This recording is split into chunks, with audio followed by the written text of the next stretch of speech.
Galvanize is known for providing the most cutting-edge tech education and the most collaborative workspaces in the industry. On this episode of Out of Office, brought to you by GalvanizeTV, we sit down with the CEO of Havenly, Lee Mayer. And now your host, Katie O'Block. Hi, welcome to Out of Office. Today we're here with Lee Mayer, CEO and co-founder of Havenly, an online interior design service that pairs customers with interior designers and then provides access to an e-commerce store, amongst other things that you guys do, which we'll get into. Yeah. Thank you so much for being here. Thanks for having me. Yeah. I'd love to talk a little bit about you as an entrepreneur first. To get us started, were you always an entrepreneur? Did you have the bug from the beginning? No, I didn't. That's a great question. No, I kind of always thought that there were like these special magical people that were entrepreneurs, and they all dressed like Steve Jobs and like Mark Zuckerberg. Yeah. And like, you know, they like talked about like things like zeitgeist. Sure. Worked in a garage. Yeah, like the whole thing, like dropped out of Harvard. And I was not one of those people. In fact, I completed college. Congratulations. Business school. Yeah. I like didn't particularly like t-shirts and jeans. I like have never worn a hoodie in my life. But no, seriously, I really took a fairly risk-averse path in life. So never really thought that I would be the person that started a company. I could maybe see myself like being number 10 in a company and like kind of growing and scaling it. But starting a company was really outside of my wheelhouse. And, you know, for me, it was actually a funny thing. When I started this company, I had the idea and I kept telling other people to start it. You know, I was like, this is a good idea. I think you guys should start this. And ultimately, no one took me up on it. So I ended up starting it myself. But it was a little bit of a surprising thing for me. Sure. And how did the idea come about? I know you've told this story 100 times, but for people that haven't heard it before, how did you come up with Havenly? Probably more than 100 times at this point in time. But really, it was a personal need of my own. Yeah. I think, honestly, it was such a visceral need, too. So effectively what happened was I moved from New York City to Denver, Colorado, and I moved from this, like, 700 square foot apartment to a house with 4 bedrooms. And I bought the house. So, and I felt like an adult, like I was in my 30s now, like, you know. Sure. And I felt like I really wanted my place to look nice because I kept seeing all of this inspiration imagery around on Pinterest and HGTV around how like these homes can look so beautiful and you can do it too. And I found it incredibly hard to get my home to look nice, mostly because I was working a lot. Yeah. And who has the time to like pour through literally like millions of websites trying to find the exact right items. Right. And then trying to figure out what actually goes together and like looks good together when it's actually together in your home was hard as well. And so it just felt really difficult. And you know, there are very few points in my life where I'm like, I'm going to spend thousands of dollars right now. And it just felt like a real marketing opportunity, right? Like there are so many people that are falling into this category of needing to furnish their homes. Sure. And in particular, in this day and age, everyone sees these, again, beautiful images of beautiful homes. And so there's a real awareness of beautifully designed spaces. And no one's helping you get there. It's like you see the beautiful homes on Pinterest, and then you see your home. Right. And you're like, how do I get this to look like that? And so I think that's really where it came from. But yeah, I've also always loved the home space. I think it's an interesting category. I like it personally. I've always perused like home magazines. I'm the creepy person that when I go for runs or whatever at night, you know, people leave their lights on and they don't close the drapes, and I'm like, ooh, that's what they did. Cool. Like cute poof on the ground. Yeah, or like, ooh, I would have done that. You know, I'm like totally that person. Anyway, for sure. Basically creepy. We're all there. We're totally there, which is why Havenly is kind of taken off and so exciting. Yeah. At what point were you like, okay, I have taken this risk-averse path, yeah, but maybe it's time that I go for it? What was the jumping off point for you where you felt okay doing it? I don't know that I honestly, to this day, I still don't know that I feel okay doing it. I still wake up like in cold sweats in the middle of the night. Because it's a really scary thing for me, and it's in particular, like consumer businesses are inherently incredibly risky. Like even at our stage, still risky. If we were like an enterprise business and we were at our stage, you're somewhat de-risked. But for us, it's like a crazy risky thing we're doing. And I think when I like dwell on it too much, I get like really panicked and I have to like not.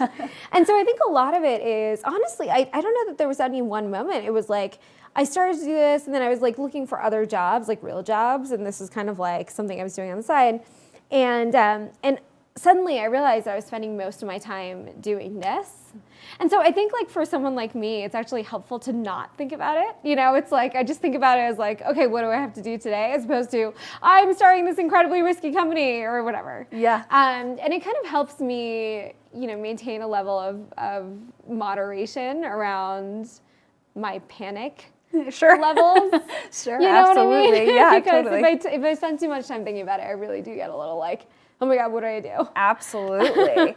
And for those entrepreneurs out there, there's a lot of people that come through Galvanize and watch this program that are maybe thinking about taking that next step. What are some of the thought processes you had of, I think I'm ready, like having a savings account or having a support system that you can go to or knowing how to fundraise? Like what are some of those knowledge steps that you had and you took going into it? I think when I talk to younger, or I would say earlier entrepreneurs, one of the things that I think people don't realize is how important your business judgment is to getting things off the ground. And that can be fundraising, that can mean starting the company, that can mean scaling the company or hiring people. And sometimes I meet entrepreneurs that have absolutely no experience working in a professional environment. So like they don't know how to be adults. They don't know how to sometimes think about human beings and how to manage human beings. And I think one of the things I typically say to people is people do it all the time. There are people that are out of college or drop out of college and start great, amazing companies, but typically they need to have a lot of help. And so if you're one of those people and you haven't had years of experience or you haven't like built something before, find someone around you that can sort of help you shore up the things that you may not have a lot of skill in. Yeah. And so sometimes I meet like typically very young entrepreneurs and I say this and it feels weird, but it's actually a really great piece of advice because pretty early on you're going to be facing some challenges and it's helpful to have an experienced hand help you. Yeah. So that's one. I think like the financial circumstances is something that you can't really get beyond. It's a fact. Sure. You need to be able to live. Appreciate that, like, if you've got an expensive purse habit, like I do, you're going to have to put it on hold for a little bit, Sure. It's real. Know that that's on, write that into the roadmap. That's like a thing. And so, you will have to figure out how you live. That doesn't mean, though, that you have to be discouraged from starting a company if you feel like you don't have resources. Sure. It just means that you have to be willing to make the sacrifices necessary to do this. This isn't easy. Everyone thinks it's like so glamorous. Sometimes people think it's so glamorous and I'm like, you don't understand, guys. Like literally, like I was just outside on our balcony of our office cleaning up other dogs' poop because that's sometimes the highest, best use of my time. Totally. That is just the nature of the beast. It is a really hard slog and a hard gig. Absolutely. So as long as you're committed to like doing it, I think you'll be fine. Yeah. A startup is hard no matter which way you slice it. It is. You just got to plug in and be ready. It is. Yeah. And I think it's hard in a way that people don't fully understand. I think in particular Colorado, this is like my rant about Colorado when I moved to Colorado from New York, like the work ethic here is nowhere near the work ethic elsewhere. And so sometimes I'm like, you guys can't work 6 hours a day and expect something to take off. Sure. It's just not going to happen. I'm not saying that if you work 12 hours a day, it definitely will, or 15 hours a day, it definitely will. Sure. I'm just saying you have to put in the time at a minimum. So it's like, people will ask me, Havenly started at Galvanize, and we have a group of Galvanize CEOs that still get together. We actually have a retreat coming up in a couple of weeks. And sometimes people will ask us, like, how did you guys, like, why were you guys successful, and how do you guys know each other? And I'm like, well, it's funny, the answer is actually intertwined. The reason I know these people, they were the only people that were working 5 days a week until 5. I'm not even talking about working a lot, but at least we were there and we were committed. Sure. And thus we were the ones that ended up surviving. Sure. And so one of the things I typically tell people is you just gotta put in the hours at a minimum. You gotta do a lot more than that, but it's work. Totally. It's real work. Oh, I love it. Well, I'm so excited. We're going to take a quick break. We're going to talk about Havenly, what you guys are up to, and then kind of the trends that are happening with direct-to-consumer and putting the power back into consumers' hands instead of going through a service or something. Awesome. So we'll be right back. We'll talk to Lee some more. Just stay tuned.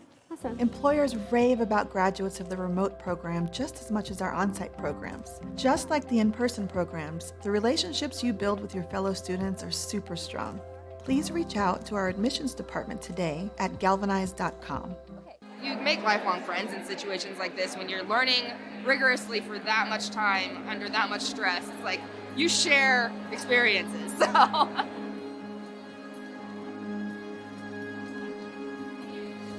I could take this class several times over and still learn something new in each lecture. And I also knew this was a very challenging program, and I like to be challenged. I like to learn. I like to push myself. So it definitely was the best choice for me.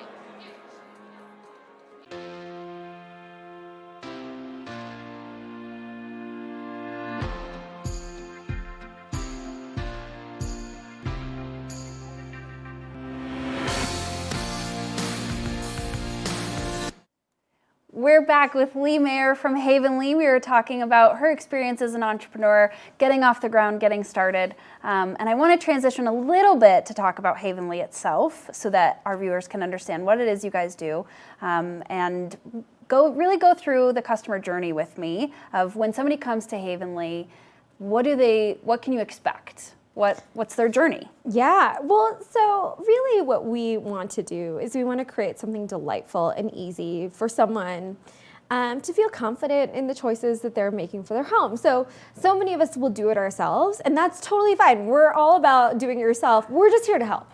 And so it's basically like having a best friend who is helping you say yes to the choices that you should say yes to, just like I said about the carpet earlier, and no to the choices that you shouldn't, and helping you gain confidence in those decisions. So that could be things like visualization, that could be things like floor planning, that could be things like discovering really cool new product, but it's really intended to be a really fun, easy experience.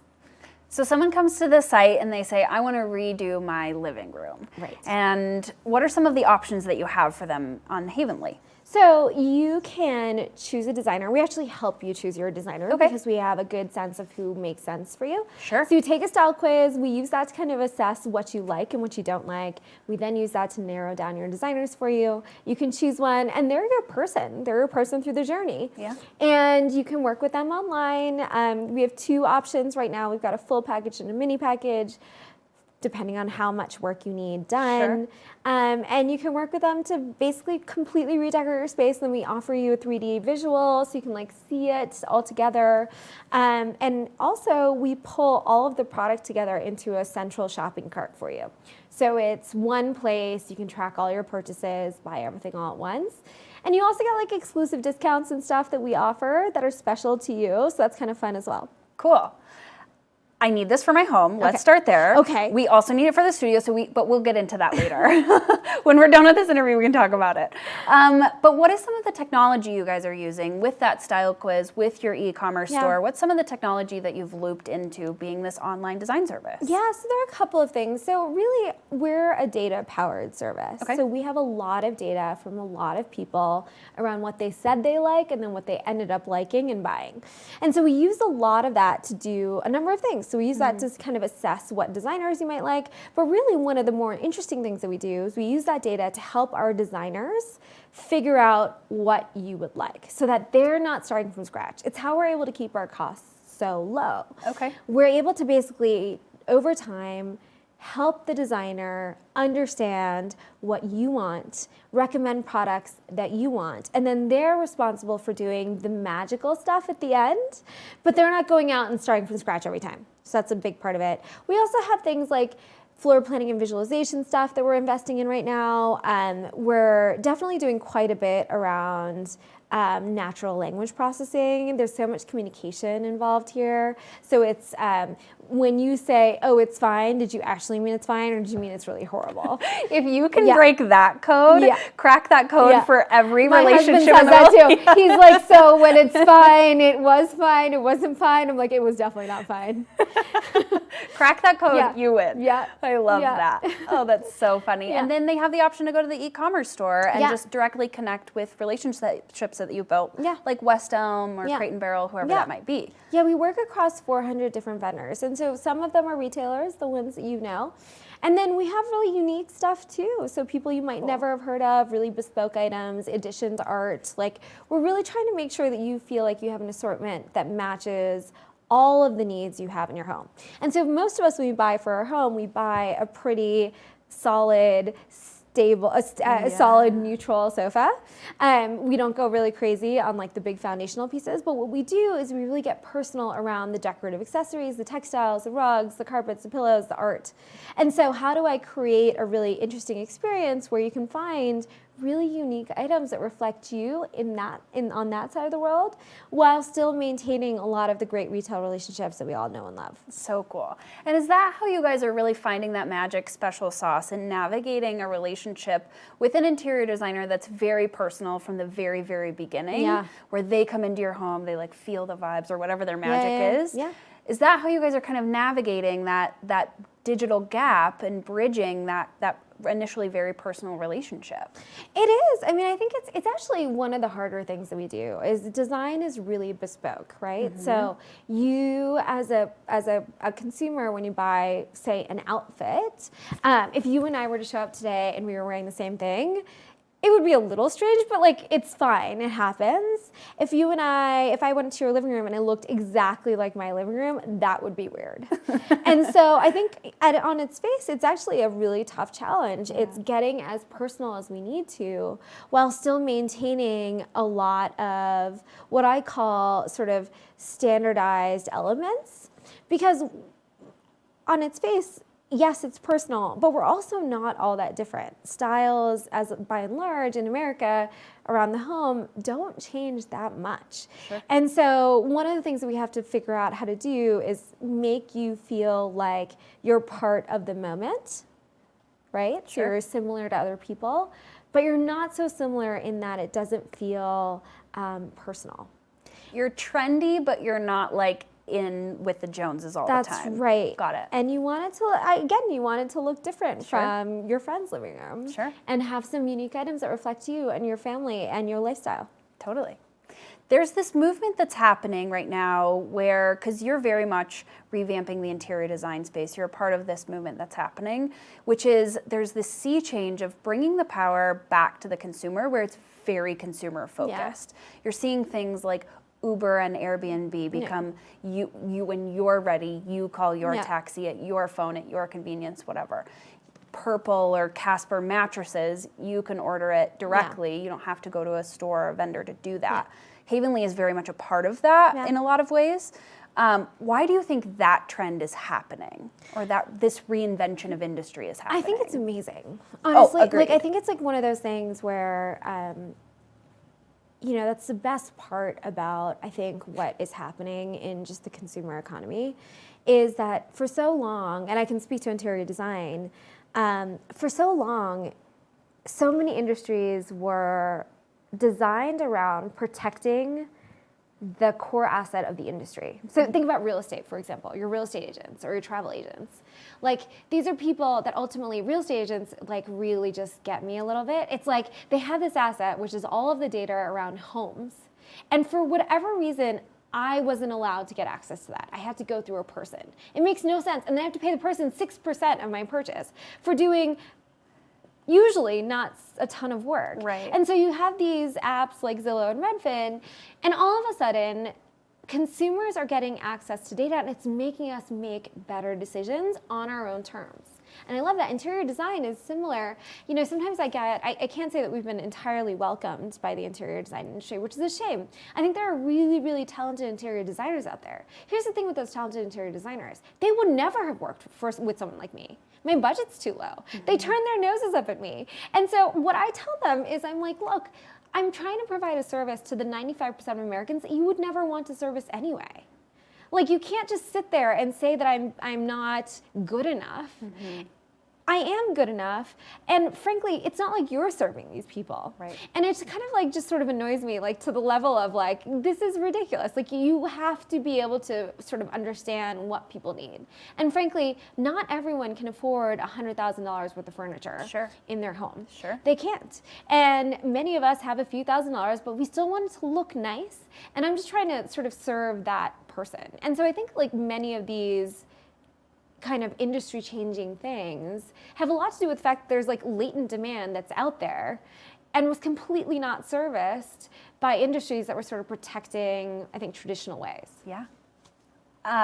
I'm there with you, 100%. I'm so excited to see where this goes, and I'm so excited to see where Havenly takes it, which leads me to my next topic, which is you just closed a round of funding. Yeah, Congratulations. We did. So exciting. Thanks, yeah. What was the impetus behind starting that round of funding, and where are you going to take it? So we started to think about raising sort of Q2 of this year. Really, I think for us, it's all about scale, right? So now we kind of feel like we know what's going on. We understand the business. We have our bearings. And now it's a little bit like, how do I get everyone in America to use us?